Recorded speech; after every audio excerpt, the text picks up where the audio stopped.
that needs to first of all be rebranded.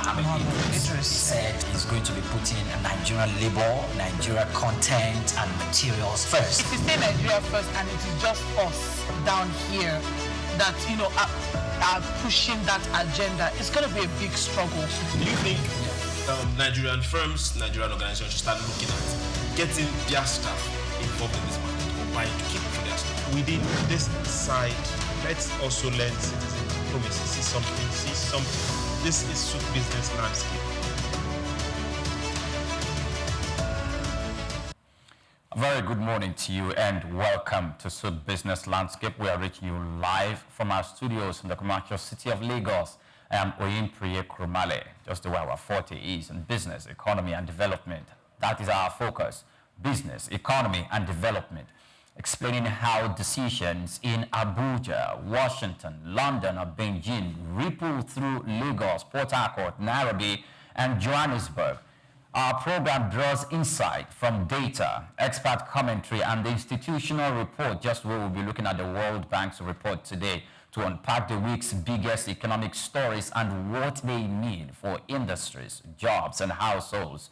On this program, we believe that economic literacy is a national power, and by decoding the numbers, questioning the narratives, and spotlighting innovation and resilience across the sectors will help viewers see the full picture of Africa's evolving business environment, where every policy, partnerships, and price movement tells a bigger story about growth, governance, and opportunity. Good morning to you once again, and welcome to the penultimate day of the week. Good morning to you, Swift. Hi, good morning, Priye. How you doing? I'm okay. You're looking very sharp. I like the alpha tie. Oh, you're looking elegant. That is my friend. We're almost matching colors. And there's a coffee brown in the building. Yes, it is. All right. Good morning, Nigeria. Good morning, Africa. Good morning, world. Welcome to Soup Business Landscape. And we promise you we're going to give you an amazing show where we analyze and we dissect issues that affect Nigeria, Africa, and transform and innovate the world. Get ready for it. Exactly.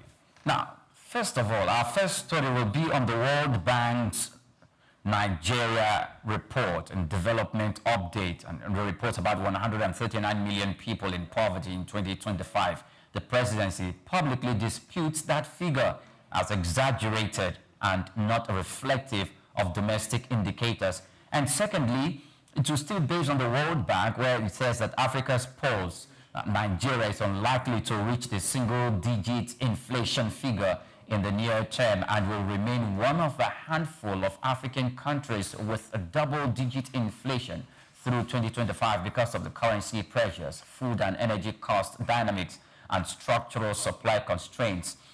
Then we is still based on locally here in Lagos. The Lagos State and Bank of Industry launched a Safety First campaign and an occupational safety cadre to raise workplace safety standards among small and medium-sized enterprises and institutionalize occupation safety in the state civil service. Then we will take a ride to the total pension industry, where the pension assets under the pension fund administrators grew modestly month on month to about 25.895 trillion naira in the month of August this year, 2025, through though some active funds, that's Fund 1 and Fund 2, recorded declines. Then after that story, we will take you to another one where 11 states have abolished the ROW, roll fees, and the right of ways that telecom operators pay to lay fiber, a move designed to reduce deployment costs and accelerate broadband rollout toward national targets. We will also move to the National Drug Law Enforcement Agency, which signaled a willingness to discuss regulated cannabis, all medical industries uses, while remaining cautious about the local consumption, opening the door to policy conversations and medical cannabis and export opportunities. Then we will take you to Switzerland, extend partial unemployment benefit from 18 to 24 months to shield workers and firms from the impact of higher U.S. tariffs that affected Swiss exporters, watchmakers, and how Google is offering eligible university students in Nigeria and 5 other African countries free time limited access to premium AI tools. and on concerning that story. Then between October 7th and December 9, 2025. And finally, Prime Minister Keir Starmer is pushing for quick enactment of the India-UK trade agreement to unlock tariff cuts and business opportunities following July, signaling many more things that will be unfolding in the story. You know what? We're going to break. When we come back, we'll jump into our conversation for today. Do stay with us. Welcome back. Many thanks for joining us on the program. Now, let's begin with our first story.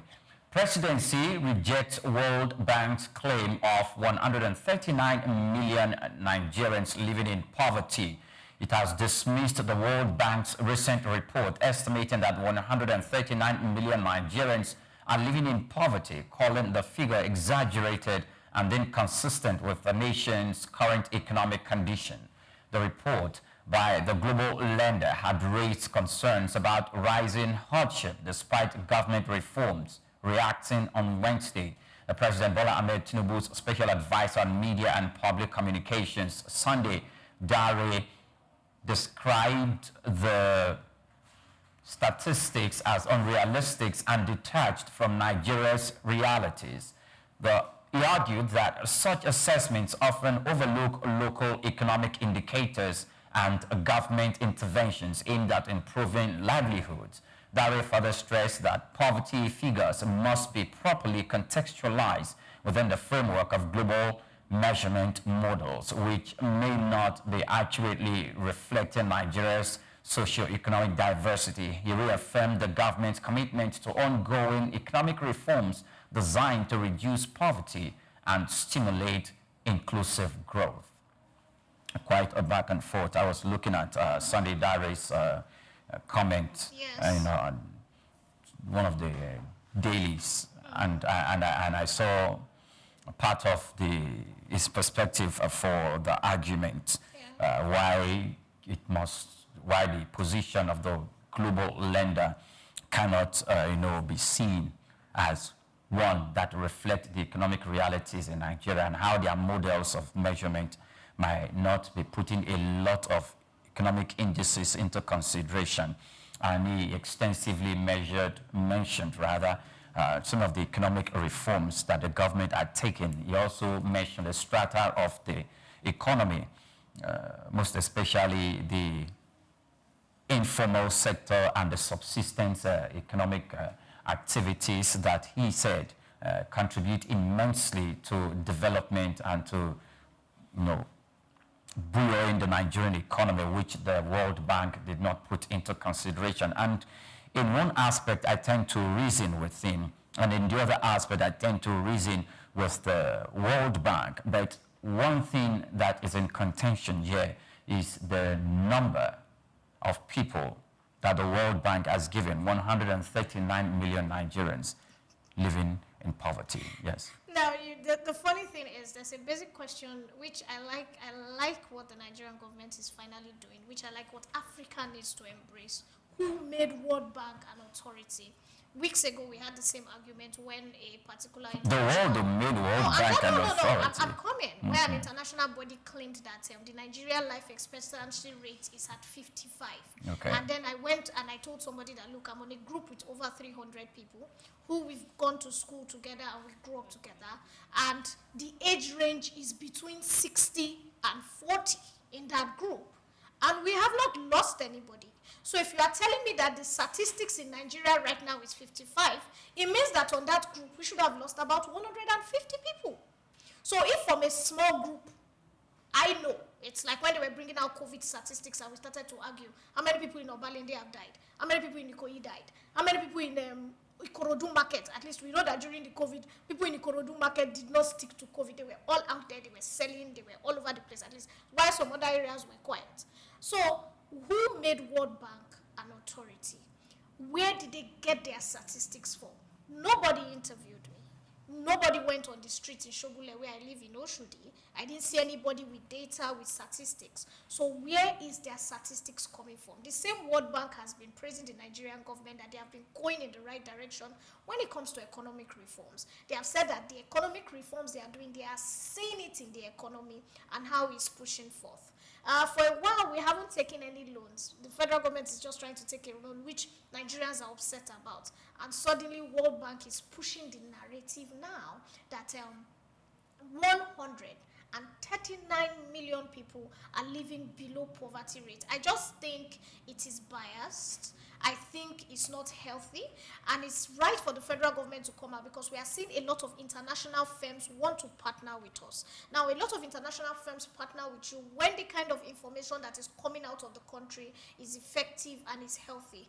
With this kind of information from World Bank, there are some other international agencies who are already writing it in the works but have not approached the Nigerian government yet, that will start to pull back and will start to reanalyze and re-strategize and start to ask themselves, why are we coming into Nigeria? And this is a challenge for us. So this is one of the reasons why the federal government, their PR person, had to tackle it. Is it good that this is coming out? Yes, it's good, because a lot of people can reflect. Unfortunately, the Pengasin strike has not helped, for just the Pengasin 3-day strike. And we are seeing a lot of Nigerians complain about hardship, because I was driving past a where there was a fuel station where they were selling gas, and the crowd of people that were queuing for gas. Of course, if you go interview those people, they will be telling you how horrible the country is. But thank God, a lot of Nigerians now know that this is not 100% the federal government's fault. This is a fault of a group of people who seem too strong and just want to frustrate Nigerians and push them away. Coming back to this, why is World Bank doing this at this time, when this is the time that we are looking at the peak of investment and all that? I think World Bank needs to be checked. I think we need to sit and tell them, look, you are not an authority in Nigeria. If you cannot give us where your data is coming from, where your statistics is coming from, and our own people analyze it, then you should go to bed on this one. Okay, that's my take. I may be wrong, but that's my take. So first of all, the World Bank is a global lender. It's a multilateral. Just a moment. Yes. The World Bank is a global lender. It's a multilateral financial institutions that lends money to Nigeria, and at a specific point in time in our Fourth Republic, when Olusegun Obasanjo came as the president, I'm sure we as a country also secured debt relief from the World Bank. And not just that, as a global lender, it also works with data and statistics, and I believe there are other private organizations who carry out this research and development across Nigeria, not only Nigeria, Yes, across other African there is countries. a school of thought Now, who has claimed just that. a moment. Yes, wait.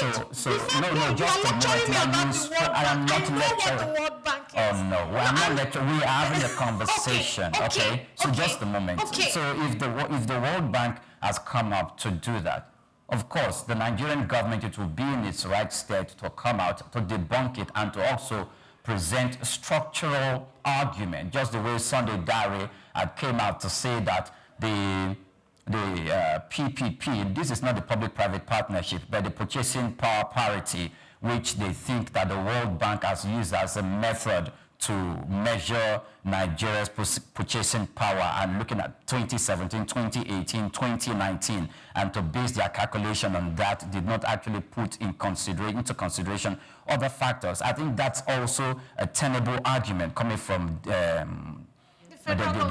communications. Yes. But before we continue, let me introduce our other colleague into this conversation, and let's hear from him. He's Ayannugba Olugbenga Paul. Good morning to you and welcome to Suit Business Landscape, Paul.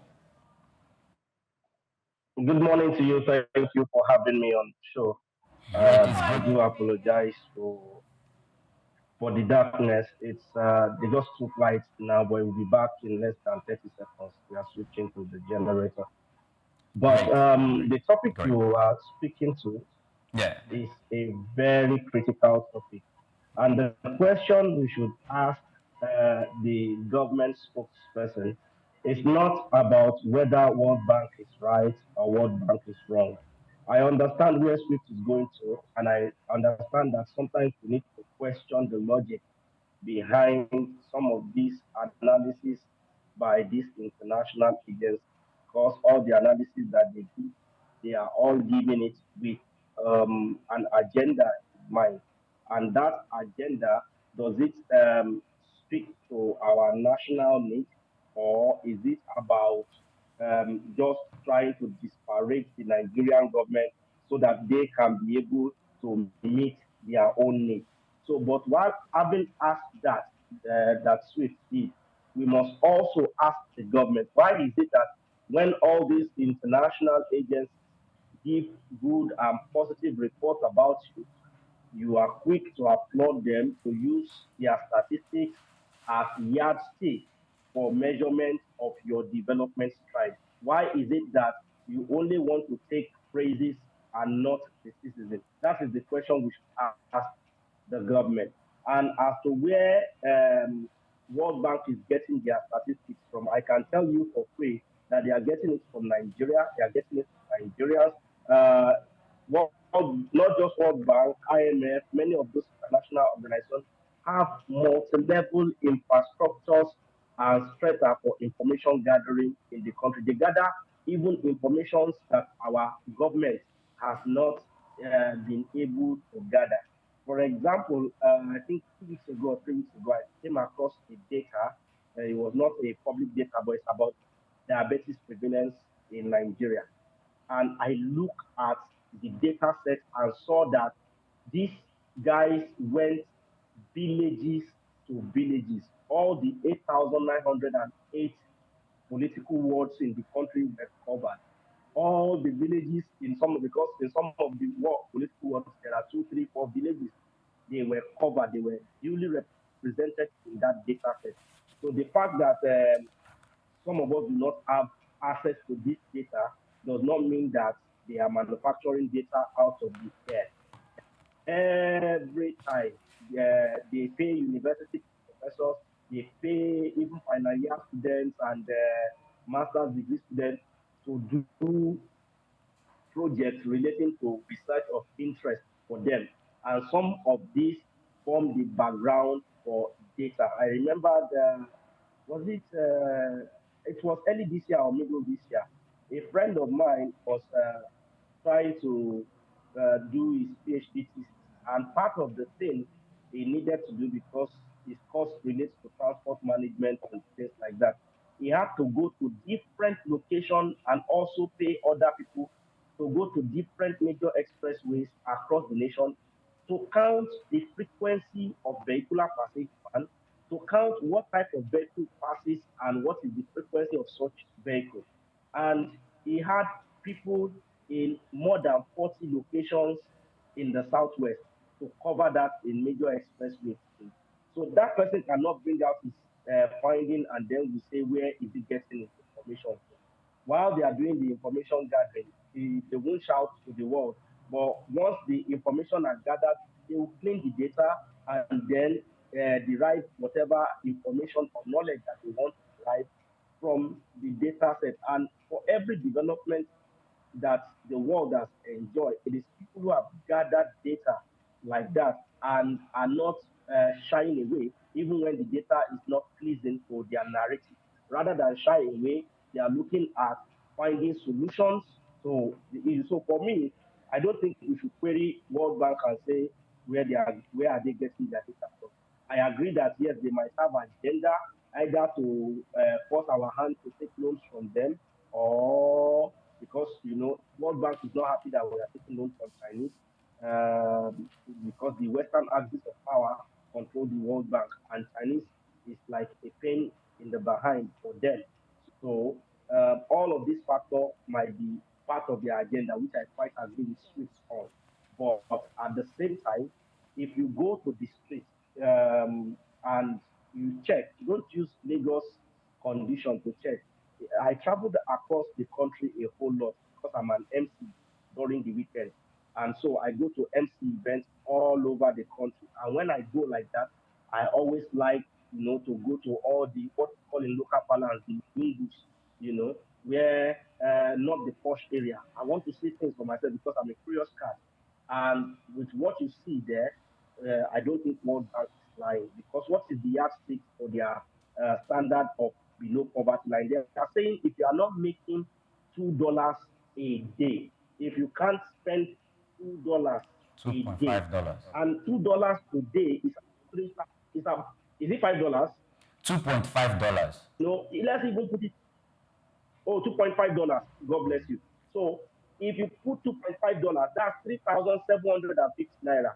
I can tell you, if you break down the salary of many civil servants who are earning the minimum wage, I don't think it is up to 3,750 per day. Multiply by, 3,750 times 10 days is 37,500. So 37,500, 37,500, that's 74,000. That's 75,000. How many states pay the minimum wage of 75,000? How many states? So if you look at it from that perspective, and then you try to understand the fact that those are the ones who even have a regular job, a regular pay at the end of the day. What about those who do daily menial jobs, who don't make in profit up to 3,750 per day? And even when they do make 3,750, factor in cost of transportation feeding in a day, and you will see that they are living really below poverty line. Bega, can I ask a question? So the first thing I talked about was I asked about data and statistics. I had the privilege of being in the university, and even when I was done with the university, I know how many people brought data to us and how we filled some of these data forms. I know that most of the data filling is faulty, and I can sit and stand on that. And you too, you do a lot of data accumulation. You know that some of these data figures are tampered with. You cannot say 139 million people in Nigeria are living below the poverty rate. There was something you said about you traveling. I do agree with you. Do you know that the standard of living in Lagos is almost cheaper than almost every town? For example, the cup of egusi you buy in Lagos for 500 is sold 600 in Benin. In the East, it's sold 700 to 800. So it means that people in Lagos are even enjoying a bit more. People in Abeokuta even complain that the cost of food is more expensive than in Lagos. So when you are looking at standards, that means that people in Lagos even seem to be doing better than people in Abeokuta and Benin. My argument about this is, are some of the statistics right? Yes, but the number is too staggering and it doesn't correlate with what we see on the streets. That's my argument. Okay, so let me quickly answer that. Yes. 139 million. We don't have a proper population census figure, so we are working with 250 to 300 million. Before, yes. Abi, and 139 million is about 45% to 47% of the total population set. So if that is the figure, I bet you agree with them that they are actually correct. Because if they say 45 to 47 or even 50% of Nigerians are living below poverty line, yes, when they go like 65, 70, that's when I will question them. But if you look at that number and you correlate it to our figure, you have already cleared it. You said Lagos is enjoying better living standard, and so you cannot use that living standard of Lagos to compare. A lot of people are suffering, like you have rightly quoted Benin, like you have rightly quoted other parts of the eastern part of this country. And if you look at those ones where they still make a lot of money, they work hard, they make a lot of money. Go to places like Taraba, go to places like Benue. Even Benue is still good when it comes to food and all the rest, if not for this banditry and whatnot. Jos is also still good when it comes to food and all these things. But go to Kano, go to Kaduna, go to many of our northern states, you will see that they are not finding it easy, and hardly would you find for every set of 10 people that you bring, random sets, not sets from the same location, bring random sets of 10 people together, hardly would you find 5 of them who are making up to 3,750 naira per day. Because even if that is all they make per day, they are still living below poverty line. Because to make that one amount per day, some of them will have to enter transport fare of maybe 1,000, 1,300 to from work. Some of them will have to manage food maybe of 1,500. You and I know that food of 1,500 cannot, support anybody. What you want to eat 500 naira, the money 500 naira, that's not 500 naira. That one cannot work. You and I know. Even all the bread that is only air that is inside, no big nutrient. They are sold minimum for 300. Then you want to buy this for 200. Maybe they will just put 1 teaspoon of beans into your bread, and that cannot sustain you for a day. So if you're looking at it from this perspective, me, I don't believe that World Bank is right. I believe that rather than, wrong. I don't believe World Bank is wrong. I believe that rather than arguing with World Bank, the government should run with these statistics and say, yes, we have been doing some things to alleviate the situation, but there is still much work for us to do. And rather than take it as oh, these people don't like us or whatever, it will also help them if they listen to this expert opinion, and it helps in reshaping their own. Okay, let me finally wrap up on this. All right. Sorry, let me wrap up with this. In 2006, thereabout, when the federal government was saying that the population of Kano was more than the population of Lagos, what the now president, who was then governor, did was he made sure that he was doing his own population census simultaneously and independently of the federal government. So when the federal government brought their concocted figure, he brought his own figure. And that was how we are able to know and to claim to today that there are about 20-something million people in Lagos. That's what the president did when he was governor. He did his own independent research, and he was able to win the argument with the federal government. They want to win the argument with the World Bank. Let them do their own research. That's why we have National Bureau of Statistics and all these other bureaus to do all this research and come out with their own figure and say, this is our finding. Then we can begin the argument of whether World Bank is strong or not. All right. Thank you so much, Benga. I can't but agree with Benga on that. I think the federal government needs to do our own statistics. Let's go out on the street. Let's get our own data and let's measure. Because the truth is, food is coming down. I was able to buy a rubber of beans yesterday from 9,000. It is now 4,500 to 5,000 naira. And so it means that there are better feeding conditions for Nigerians. Okay. Now, thank you very much. So, Benga, do you remember, if we're talking about Nigeria churning out their own statistics, and probably because of this report that the World Bank has put out there, a lot of people are questioning the source of data. And like you rightly said, that was what I was actually talking about, that the World Bank will have to engage in research and development across the country, and they have different agencies that carry out this exercise for them, through which they go down to pen the data and arrive at the figures they reel out to us. Now, if Nigerians are saying, no, we think your figures does not really reflect the economic reality in the country, just the way Dari puts it, who is the president, and the presidency is the communications chief there, said that there are lots of things that the World Bank did not put into consideration. I am not into the blame game, but let's interrogate the World Bank's, not just the research from what all we have said, but from what Dari himself said. And let me read out a few of them.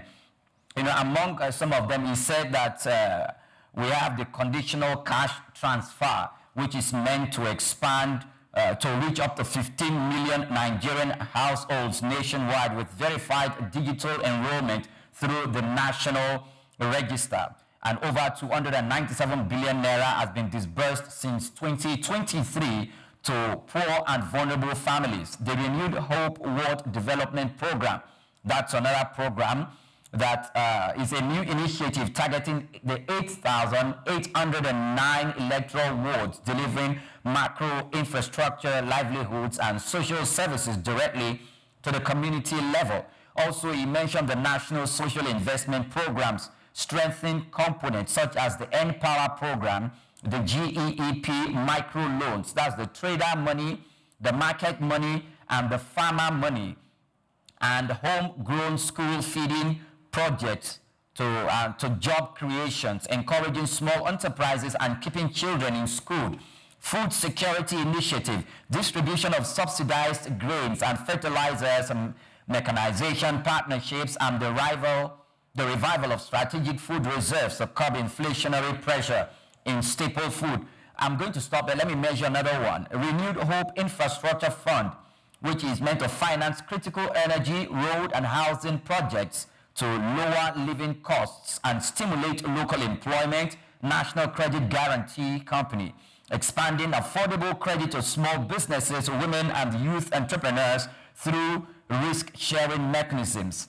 He said, as a result of this and others, that time forbids me to continue, that the World Bank report didn't actually capture the economic effect that these economic policies of the current administration must have had, the effect on that of the people at the lower ebb of society. So if we are talking about 139 million Nigerians living below the poverty level, there is another conversation that the level of armed robbery, the level of banditry, the level of kidnapping, and the level of other unscrupulous social activities would have taken up a different dimension currently, beyond what we are currently experiencing at the moment. Do you think from Darius' perspective, and reeling out all these data and the economic policies that the current administration has made, do you think the 139 million or the position of World Bank or probably the scope of their research didn't actually put into consideration some of the things that the presidency expect them to put into consideration? And if they did not, how do we pass that across to the World Bank so that they can take that correction henceforth? Well, I believe that even with all the figures that Sunday Dare is pulling out, is being cheeky when it says that an institution like World Bank will not put all of those things into consideration. Because myself, that is not even World Bank, that does not even have 100.000000001% of what World Bank has, will put all those things in consideration when doing my research. So I believe that the honorable essay is just being cheap, and everybody has to defend their paycheck. That's why he's saying that. Having said that, if we analyze one by one some of the things he said, the conditional cash transfer since not even just this administration, since Buhari's administration, have been asked more than 10 times to bring lists of people in my community that I believe are in need and would be beneficiary of this transfer. And I've supplied names every time. And I have gone back to cross-check with many of these people. I have not seen anyone claiming to have received the funds. And what I feel with that is that they are just collecting all this data to populate and say these are the people we paid to. There was a lawyer, Festus Ogun, who sued, I think it was NSIP that sued, that they should provide the names, phone number under the FOI bill, the name, phone number, and address of all the beneficiaries of this conditional cash transfer, that they should provide it. But the NSIP countersued and said, no, it's not going to happen because they are hiding behind national security, which you and I, if we use our tongue to count our teeth, we know is just a way to say we are not giving this data. And they are not willing to give the data, not because of any national security breach or anything. It is simply because they know that if people meticulously investigate, the secret will be blown open and it will cause a big scandal. Don't forget that it is one of such scandals that led to the sacking of the minister, Beta Edu, that time. And of course, the one before him had been alleged, that Adia, I've forgotten her name, have been alleged to be embroiled in the same set of scandals. So, and thank God that part of the news this morning that you said we'll be talking about, you spoke about Switzerland support to their MSMEs in order sending their grants to the unemployed and whatever in order to fill the gap that this tariff, that 9% tariff that US brought. And if you look at the structure that Switzerland is using, and you look at the structure that Nigeria is using, I mean, you don't need to be a professor to know that we are only hiding behind the finger and deceiving ourselves that we are doing something when we are not doing anything. That is on NSIP and what have you. And of course, I'm sure you have family. I'm sure suits have families. Maybe by the time you put a call across in your villages and your hometowns, and ask if they know anybody who have received or been beneficiary in the last 4 years or even 6 years.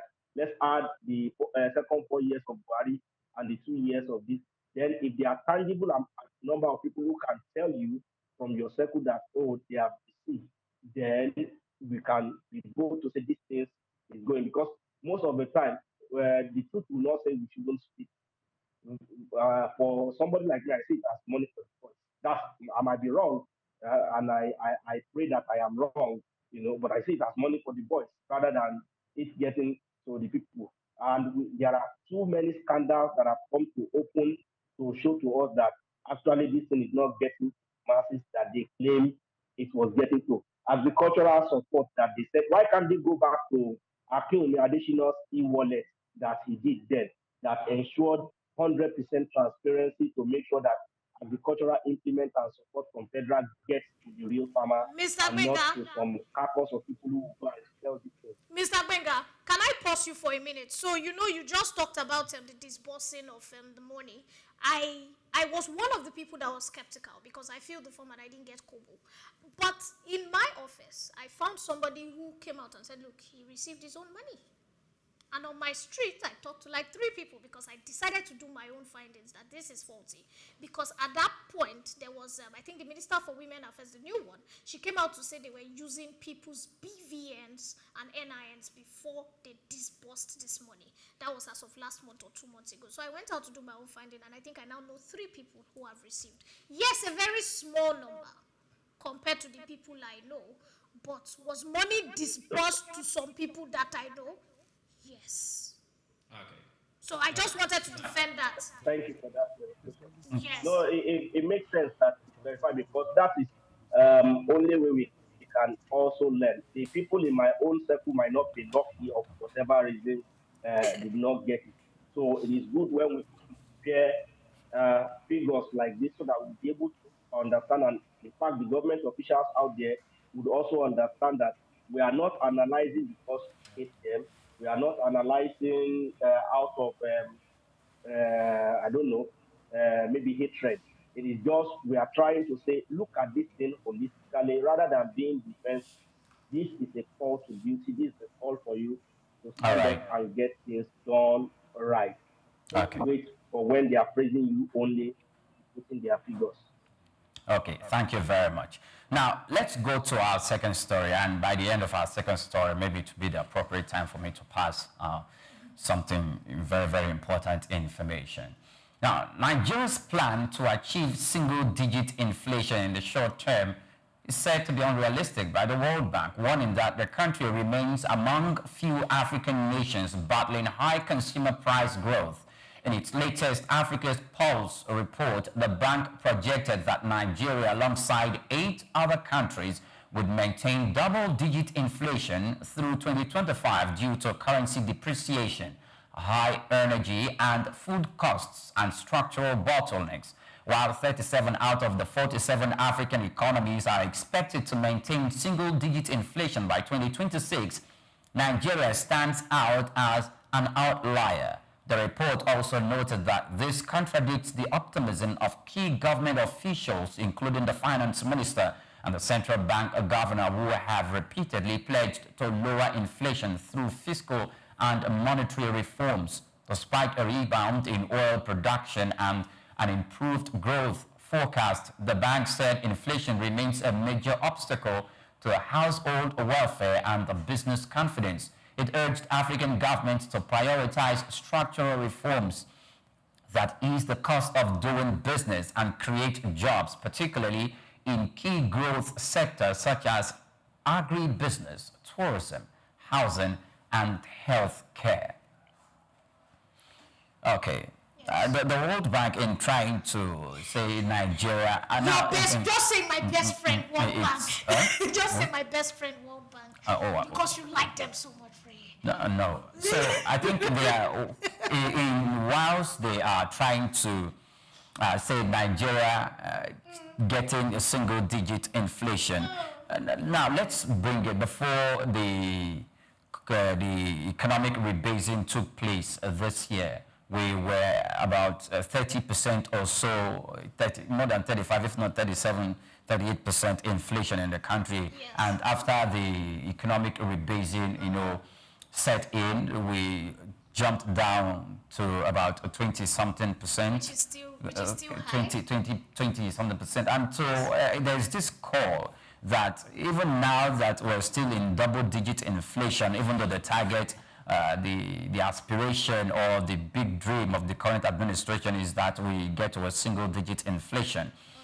Many arguments have been coming forth that even the 20% or that we currently are, inflation-wise, it is not something that reflects on the purchasing power of Nigerians, and we've been having back and forth concerning this conversation. I know we are still going to want to resort back to the food prices in the market, how people have been, but one other thing that we should look at, how many organizations in this country, when fuel subsidy was removed by the inception of this administration, how many private organizations increased the salaries of workers? How many private organizations increased the salaries of workers when the fuel price was increased the first time, increased the second time, increased the third time? How many private organizations increased salaries of workers? How many of them did that? Because even the civil service at the state and the federal level, the Nigerian Labour Congress needed to go on the street for a few times to ground economic activities before the increase of minimum wage got to 70,000 naira, and even at that, not all states have been paying that. So let's not just only fix our conversation on the federal government and on the state government. Now let's look at the private organizations across board, including banks, including media companies, including communication companies, including startups. How many of them increase the salary of their workers to reflect the current economic realities? Okay, so yes, Swift. Okay, so you wanted Benga to speak. Yes, so I wanted to, Ayannugba Olugbenga, please, let's get your intake on this. And once we are having conversation on this, let's even bring in the private sector into the limelight, because we need to bring the private sector into the limelight. They are one of the people that organized private sector, sometimes they tilt to the government side when labor wants to go and protest, depending on the benefit or they feel where they want the pendulum to swing, and sometimes they take the position of labor depending on where they want the pendulum to swing, and sometimes the labor does not go on strike or go to the streets or cry about inflation because private companies, most of them are not paying pensions.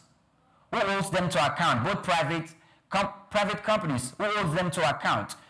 They don't increase the salary of workers when the government increase the salary of workers, or let's say move it from 30,000 naira minimum wage to about 70,000 naira minimum wage. The private organization, who checks them to know if they are increasing? Is it that they are so not independent that when labor cries out and the outcome we see reflect on in the corridors of power in the economies in the federal and state level, they are not, they don't bulge? Well, I think it would be unfair to model up all the private sector. Yes. I said it would be unfair to model up all the private sector companies together as one, because I remember that before even government increased salary, before government even agreed to negotiate new salary with the labor union, there were many private companies that had increased their staff salary not once, not twice, but 3 times in that period. And many of them made deals, some of them did not make deals. So we can categorize all these private companies into small, medium, and large enterprises. So for the small and maybe medium enterprises, many of them found it difficult to be able to increase appropriately, even when they do at all. But for many of the large enterprises, it would be unfair to say they didn't increase because off the top of my head, I don't want to mention it. I don't look like advertisement. I can count 30 private companies that made the news during that period of subsidy is gone for increasing staff salary, where even it was some of their staff that brought the story to social media. But having said that, the reason why it is impossible or very hard for many of the small and medium scale enterprises to be able to quickly increase salary is not far away from the fact that cost of production has doubled or more than doubled due to the cost of the increase in the spike in the price of fuel at that time. And so the challenge is there for them to be able to stay afloat, and increasing staff salary was in the back bench of their mind. Now, you can't blame some of these private companies because it was just recently, I think some weeks back, that the governor of Oyo State increased the salary of the gatemen at the UCH and in Ibadan and the teaching hospital, because I was shocked to hear that in 2025 those men were earning 18,800 naira. It was the governor that now increased their salary to 80,000 naira and asked them to be absorbed into mainstream staff of the organization. Some few weeks back when we spoke about growth rate of the economy and the government was saying they are targeting, is it that they are targeting a double digit growth rate or they are targeting 9% growth rate? If you would remember, I said on that show that I would want the government to be careful in over-promising because a lot of factors are against them, but I guess that they were shooting for the star so that if they can't make the star, they will fall on the moon. That was how I quoted it that time when we were talking on that issue. So the same thing with this. How can you say you want to reduce inflation to a single digit when your MPC, your money policy rate is 27%? In fact, it just dropped to 27% recently. And what that means is that when small and medium companies, when they borrow money, the minimum interest rate they can pay is 27%. And you know that if government say that is the minimum interest rate they can pay, many of these banks will not charge 27%. They will charge between 29 and even as high as 37%. So how do you want a company paying 37% or 32% interest on loan to be able to stay afloat? Because even in countries where their interest rate, their money policy rate is less than 5%, companies are still struggling to stay afloat. Not to talk of where our money policy rate is at 27%. So for me, I believe that they are just trying to build their house or from the rooftop and not from foundation when they are doing all this over promise. And that is why I would align with World Bank saying that it does not look real, it does not look achievable for them because I mean a lot of factors. We've been able to produce up to 3 million barrels per day of oil. I mean, thank God we had massive improvement. We are doing about 1.6 million right now to 1.8 million. But have we been able to do like 3 million barrels per day? If we have done 3 million barrels per day, have we been able to reduce our MPC maybe back to 13% that they met it during Jonathan's time?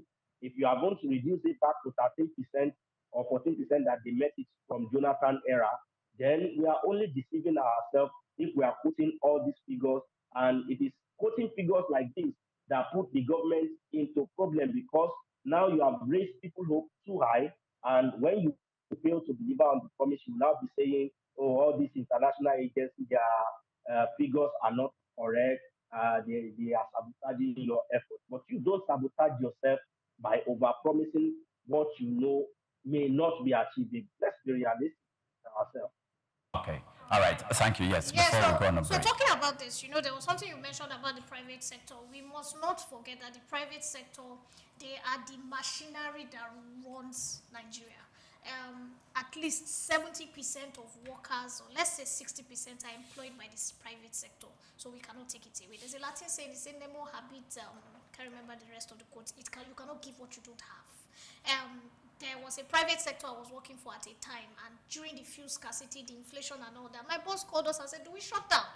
She said, look at the running cost. We use 6 million naira for NEPA alone. And to do an inverter is 30 million naira. That means we need to take a loan. We cannot take a loan anyhow. That's a 30% on that 30 million naira. And she called all the staff and she put statistics together.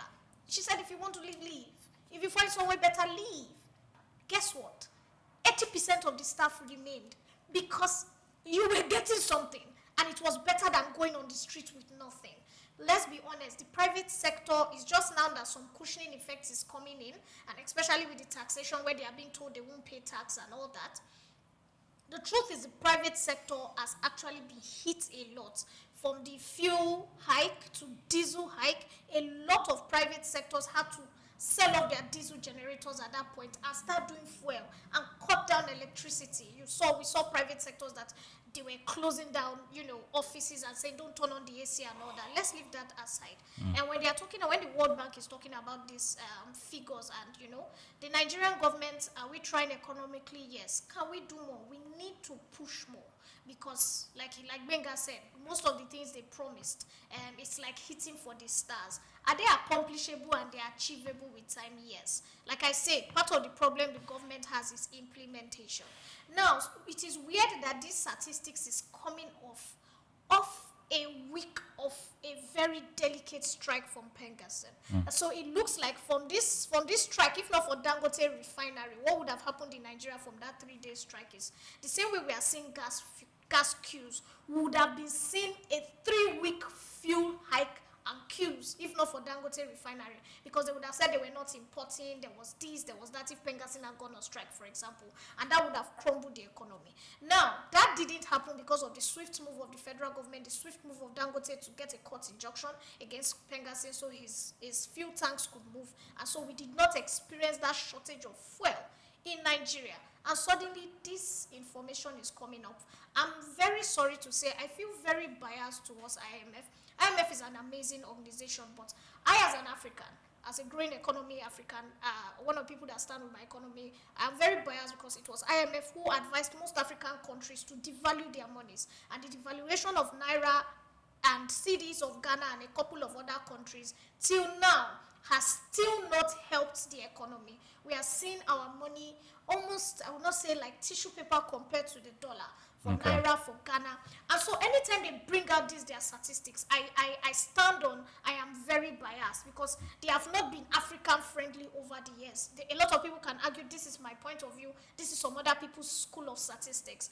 Is Nigeria doing well? Yes. Are we taking the right steps? Yes, we are looking at China telling us we are taking the right steps. We are looking at the Chinese government partnering with us, training people from medicine to engineering to technical people, investing in our shipping lines. If our economy was this bad and it was looking like we couldn't achieve the one-digit economy, I don't think the Chinese government and other nations, Brazil and co, will be coming to invest in us. Okay. So I find the IMF, for me, is a double-edged sword. Yes, we should take their statistics. We should be more cautious with it. But I think the federal government should not stop embracing and clapping for themselves with what they are doing, because we can only achieve more if we continue to put out what we are doing there. And we also need to get our own data so that we can always fault head to head with complete data when these people release their own statistics. All right, thank you very much. Now, for some persons within the public space, private space, requesting from data from the government, most especially when they say the government has made claims that they've paid, whether through the trader money, the farmer money, the transfer, and some of these reforms that Mr. Dare referenced in its conversation and back and forth with the global multilateral organization. They've asked questions. And this is it. If you are part of those who received the trader money, who got something from the government's economic reforms, whether in the previous administration or this administration, and the government has not come up with the data. And you yourself, you've gotten, but you've not, you post other things on social media, but you have not actually gone on social media to declare that you actually were part of those who got these monies. You are not doing right. I know it is the responsibility of the government to come up with that data to feed it to the public. And for as many students who are going through university and paying their school fees through the loan that they obtain from the government, it's a new initiative that no government has done before. Now, if this current administration has done that and you are a beneficiary, though the government and the Nigerian universities have not come up with that data and that statistics, not that they don't have it, since they claim, most of these universities, that the government actually paid directly school fees to the students to them. You know the number. Publish it. Go to the national dailies. Go put out a press release and publish the names. If they don't do that, you as a student who got money from that process to pay your school fee, come out, say it, put it out there on social media. If you're not doing it, the government is not doing it. The higher institutions whose students are being sponsored are not doing it.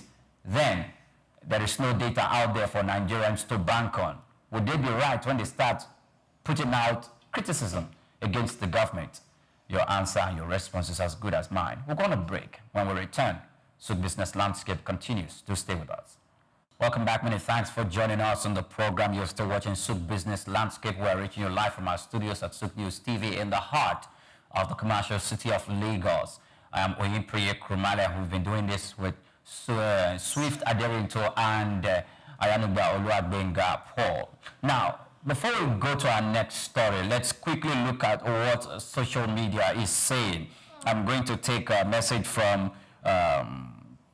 Governor TV. He said, first, we need to define poverty, the Nigerian context. If we go by living on less than $1 a day, then their figure is questionable. Do we suffer high levels of poverty? Yes. Hashtag SBL. All right, so Governor again comes with to say, so what government initiatives are directly addressing poverty?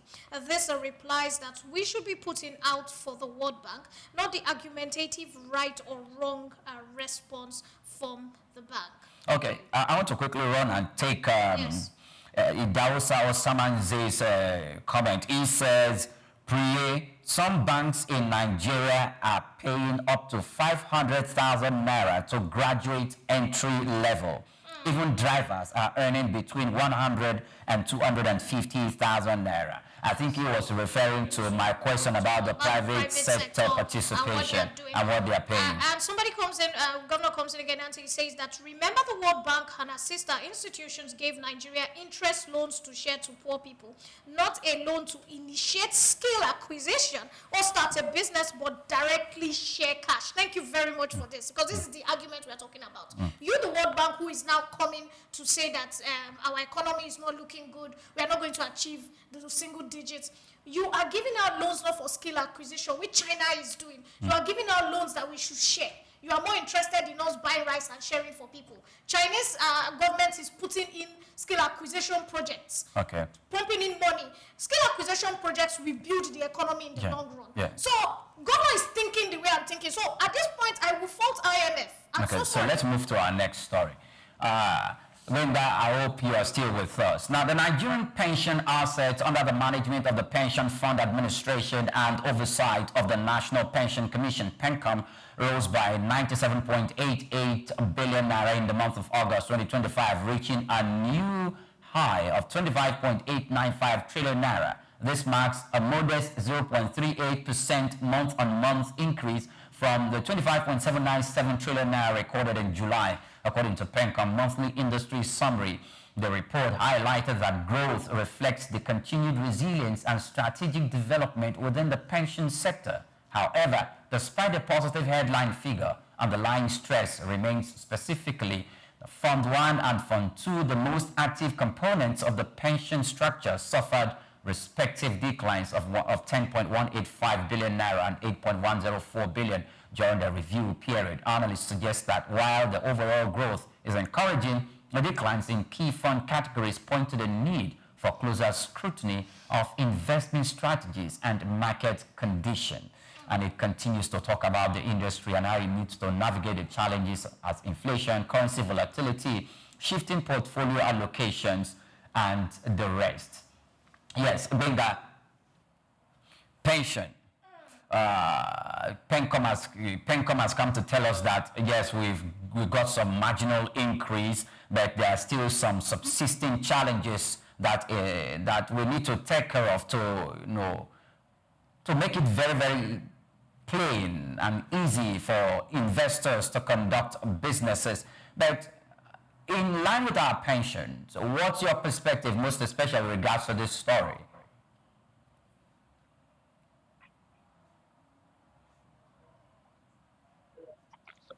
Can you hear me? Okay, I don't think Minga could hear me currently. Now, there was a time I know that the government, came out and wanted to borrow the pensions. But do you know, I was about to say that, but but I don't think that in itself I is. was about to raise that issue. I was also about to raise the man who took a lot of our pension fund and he was made to refund less than 20%. Okay, so I don't think I wanted to talk about it from a perspective. I actually want to talk about it from the perspective that the government needed to handle some huge projects in the country, and at that specific period of time, it was looking out for monies because I know the bonds were out there, but Yes. it actually wanted to borrow it. But let's have Benga's input in this. All right. So on the pension issue, there are about two or three issues that we're talking about. While the rate is growing, generally with the addition of like 7 billion that they have recorded on a month-on-month basis, what they are saying is that the volatility of some of the investments, that where because some of the monies are invested into companies, shares, and whatnot. And sometimes some of these investments go up and down. The issue for me is how volatile are some of the investments that they are going into, and how well are they carrying the owners of the money along to say, we want to invest your money in XYZ because we can't allow it to be sitting down. And maybe I can decide to say, no, you can invest other people's money, don't invest my own money, let it just sit down there, make a look out for this. Or I can say, okay, that would be good because I observe the pros and cons and see that I might make profits once the pension fund administration make profit. And when they do make profit, what percentage of profits do they give back to the savings and the savers uh, in the pension fund administration? I don't want to be mentioning specific names, but recently one of the pension fund administrators came to my office and asked that I port from my current pension fund administration to their own because the interest rate, I think their own is about 11% thereabout, and the one I'm with is even 8% in interest rate. So, but for me, I am a conservative who believe that a known devil is better than a known angel. So, but some people, a lot of people, not some, supported in my office to this new pension fund administrator, but we are not getting enough information as a people. And when this money, for example, if they are lost, how do we protect the interest of the pensioner so that their money will not go down the drain? The NDIC, how are they protecting the interest of the people?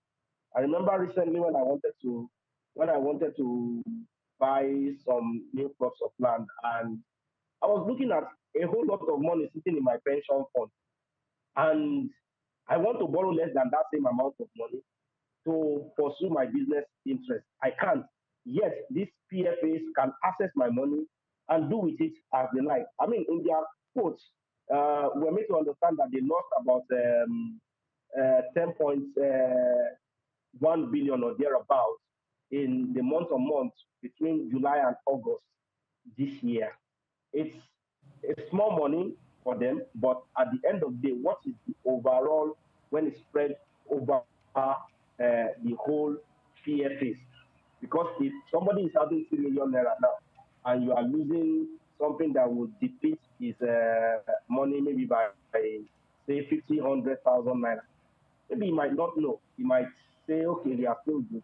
But what if it is depleting his money by maybe 500,000 naira? If you want to spread the risk across. And that is why I believe that people should be allowed to have more say in how their pension funds are invested, so that as we are sharing the risk, we are also sharing the benefits equally. And we know that, okay, I am the one that told them to go ahead, that I have nothing against investing my money in that venture. So even if it goes south, I know that when it rebounds, I will benefit. So those are the issues that I would like the government to put into in this discussion, because a lot of these are issues that make a lot of pensioners not trusting the PFAs.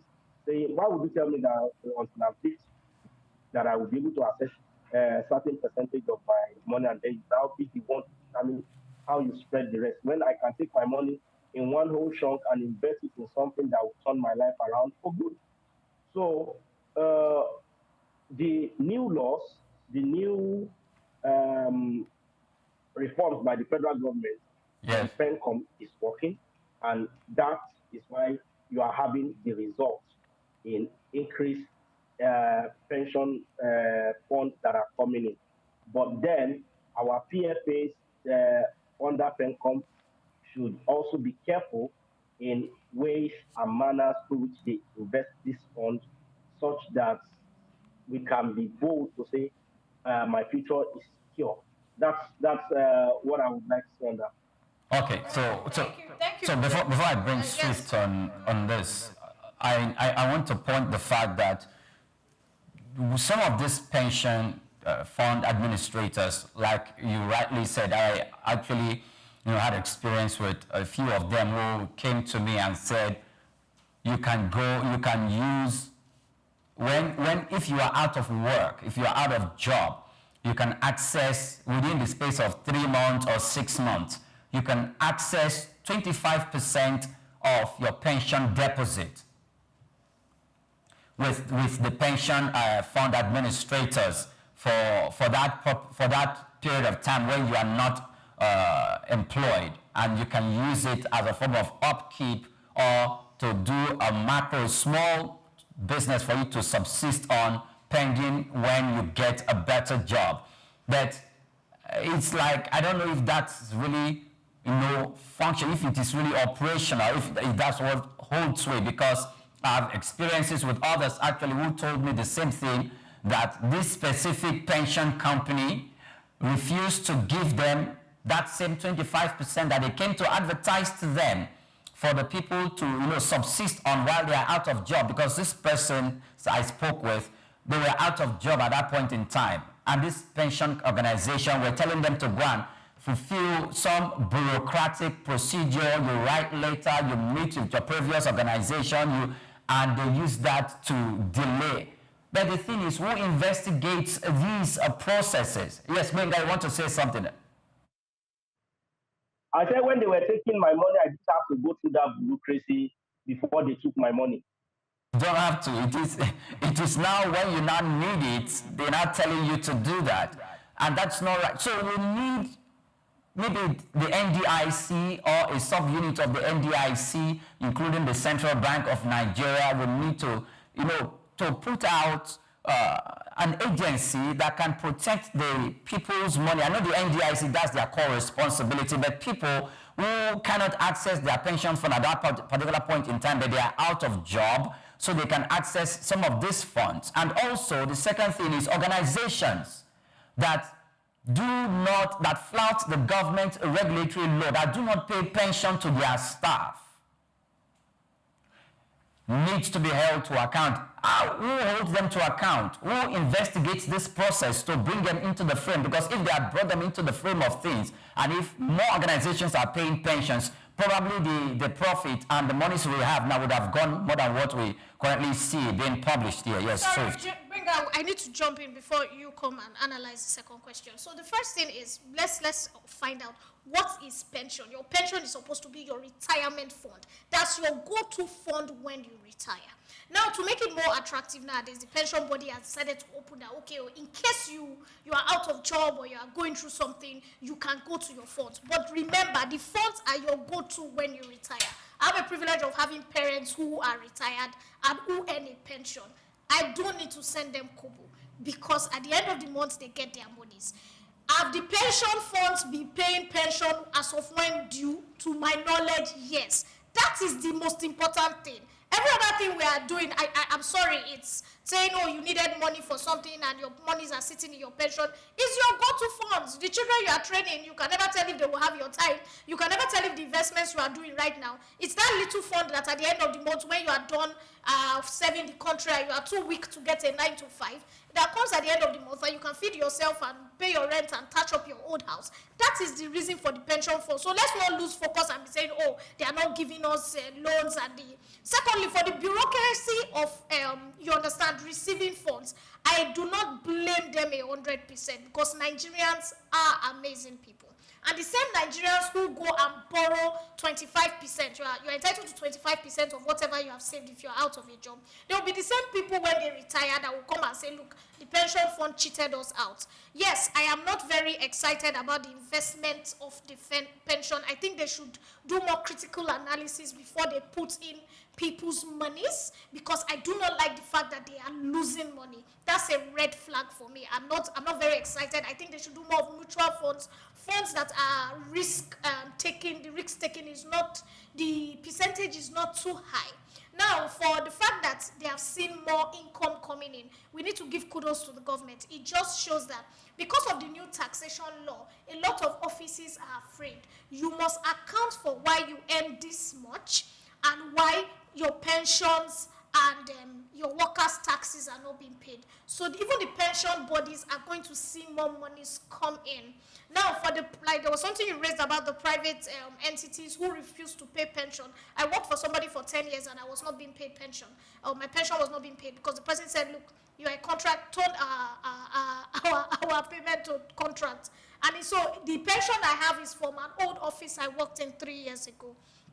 Should these things be looked at? Yes, it is critical. They should be looked at. Okay. The We need to same move to our workers, yes, last I know, story. who are also, some people also seem to want to avoid pension because I had somebody who wrote into his office and said he doesn't need the pension for anything. He already has a retirement plan. So we must analyze all these issues before we come too hard on the pension body. That's my take. In our last story, Switzerland has announced an extension of partial unemployment benefit from 18 to 24 months in response to the growing economic pressure caused by the United States' new tariffs of 39%. The move is designed to support companies, particularly those in the watchmaking and small industrial export sector, which are among the hardest hit. Officials slated that the extension aims to preserve jobs and maintain industrial stability as businesses navigate the impact of rising trade barriers and reduced global demand. The Swiss government emphasized that the decision reflects its commitment to protecting the country's high-skilled workforce and export-oriented industries. And the story goes on and on.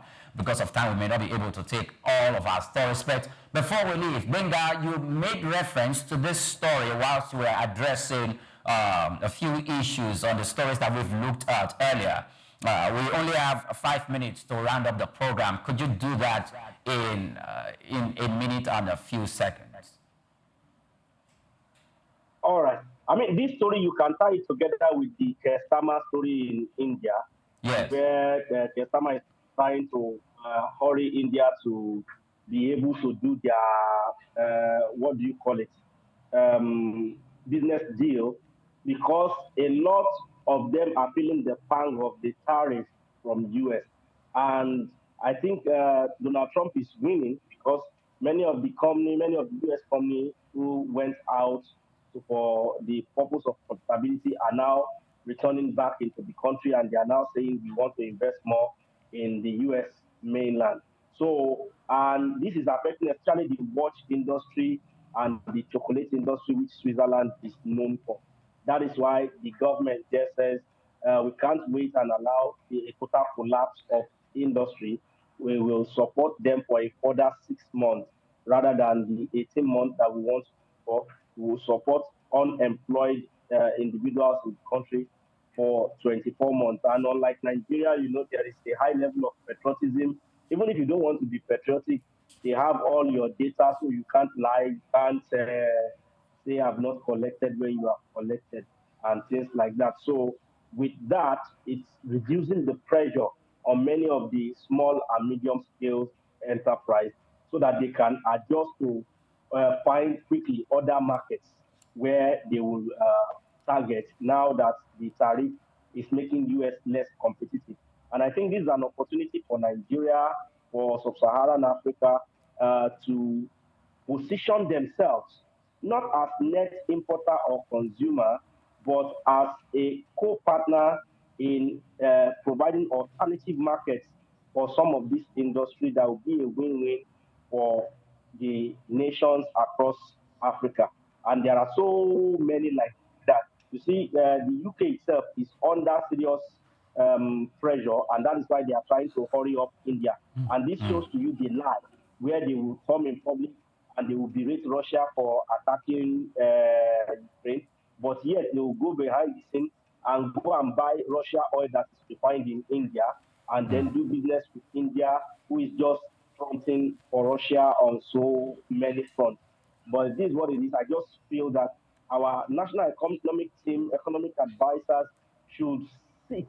In fact, it's already too late, but it's better late than never to sit and tap into how we can reposition ourselves as the nation, the destination nation, to benefit from some of this bric-a-brac that is going on between EU and US and the entire Europe subcontinent, even the Indian subcontinent at the moment. All right, thank you very much. As we round up. So basically, Benga spoke my mind. When I saw the story, I just busted into laughter. And I'm like, it is the same India that US is claiming they are going to put sanctions on. EU too is saying they are going to put sanctions on them. And suddenly, the UK government, who is one of the main founding members of the EU, who are one of the strong countries, is now trying to do business with the same India. It is the same India who has decided not to back out of their Russian agreement for petroleum, because they have looked at it that any which way, the relationship they have with Russia is more beneficial for their economy. Still coming down to what the World Bank is saying, we all know that the UK economy is going down fast. We see Canadian Prime Minister afraid and trying to resign because their own economy is bad. We are not seeing the IMF bringing out reports, but they are very interested in Africa. Let's push that to that side. This agreement is going to be beautiful. The Indian population is amazing, and of course they are, I think, the second highest immigrants into the UK. That's Chinese, India, before you come to Africans. So it is very good for them. It means that resources from both the UK to India will be exchanged and good to go. It's good for growth economy. It's also good for Africa, because Africa will realize that we need to start to strike more individual deals like this with other countries. All right. And for me, lastly from this is that if the Switzerland government is looking at most of their economy, their export-dependent economy has been negatively affected, and they had to provide some form of cushioning effect. I think African governments, including Nigeria, should also do that. As a result of the tariff coming from the United States, everybody has received their own percentage. So in our own reception of our percentage, what have we done to soften the ground for our firms that are, based, which strength is based on the export out of the country? That's a question for us to answer next time, maybe just rhetorically. And this is where we draw the curtain on Soup Business Landscape. Thank you so much, Ayannugba Olugbenga Paul, for your time with us again this penultimate day in the week. Thank you. Thank you for having me. God bless you. Thank you very much. Welcome. My name is Ayannugba Olugbenga. Do well to follow us on all our social media platforms at Souk News TV. Very good morning to you. All right. want to say a big thank you to everybody who took their time to contribute. We adore you and we appreciate you. Have a beautiful day, and don't forget, grow Nigeria, be Nigerian, think Nigerian and Africa, and that's the only way we can move ourselves forward. My name is Swifter Derrita. Take Nigeria because it's the mind that needs to first of all be rebranded.